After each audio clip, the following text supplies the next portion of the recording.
go down to the draft cave real quick as Roger Goodell. Roger Goodell is making his way to the stage right now for the Patriots pick. In the 2025 NFL Draft, the New England Patriots select Will Campbell, tackle, LSU. It is official. A lot of mocks had this happening. You know, there was times where at Boston Connor thought Travis Hunter was going to be a New England Patriot. There was times he thought Abdul Carter was going to be a New England Patriot. Then over the last couple weeks, it feels like Campbell has been the guy slotted to be a New England Patriot. How do you feel about this pick, and what does this mean for the Patriots in this new Vrabel era? Well, you just mentioned Mike Vrabel. This is the first pick of the Mike Vrabel era, and it's kind of reminiscent of the MCDC Penei Sewell. You know, there's a new culture coming to New England. We've been talking about how awesome it was when New England had this, you know, moxie and aura to them of being that team in New England that is unbeatable. You know, there's something about going up there, but that hasn't been around the last few years. Will Campbell, the big conversation leading up to the draft, hey, this kid's arm's too small. You know, this guy's got 33-inch arms. That's not good. He's not going to be able to play tackle. Penei Sewell's arms, let's just, you know, talk about that, 33.25 inch, okay? So a little longer, not that much longer. He played left tackle. This isn't a guy that you got to move from right tackle to left tackle to the left side of the line. He played 2,447 snaps at left tackle when he was at LSU. He started all 3 years at left tackle at LSU. And this is the SEC. Gave up 2 sacks over the last 2 years of ball. He played every single snap, and that's the biggest thing for me. He plays the position. He's played. He toughs it out. He's not, you know, a wuss. He's going to continue to play, whether that be left tackle or be left guard. You know, say he comes in and sure, maybe his arms are a little too small, an inch too small. Hey, guess what? We got a 15-year guard. And Dante Scarnecchia, one of the, you know, premier Hall of Fame offensive line coaches, he talked about it. He said, hey, look, it's not that big of a deal from my perspective. Some people, you know, say it is, you know, a very big deal. He says it's not because he's got the best feet. He gets to his spots. Sure, if his arms are short, then he's had to use that.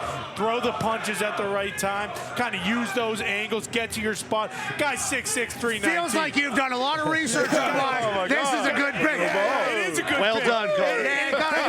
Who's the franchise? Who's the franchise at the end of the day? It's the wide receiver. It's the pass rusher. No, it's the damn quarterback. Protect Drake May. He's the dude. Will Campbell's going to do that. Okay, let's go to the draft cave with everything that Connor just said. Is there anything to add, AP Tone?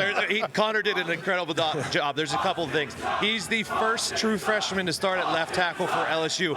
And then, as Connor said, he did that for 3 years, 38 games. He only missed 2 games in the 3 years that he was an All-SEC every single year. He was an All-American this year. He was doing that with those short arms. Connor said the 2 sacks. That was in 1,000 pass blocking reps over the last 2 years. He only gave up those 2. He's a great run blocker, too. He did have the shortest arm since 1999, but we've already said. 1990. Wingspan. Shortest wingspan. Like it's 1990. Shortest wingspan. Shortest wingspan since 1999. Is that out of all eligible tackles, or what is that? What do you mean? Yes, tackles that went to the combine, I believe. Oh, wow. Go ahead, Coach. He's got these little arms, huh? Is that what, like, he's got the T-Rex arms. Is that what we're worried about? Real quick from me on this one. They loved him. Vrabel's a guy who knows and respects. Like, this is right up his alley.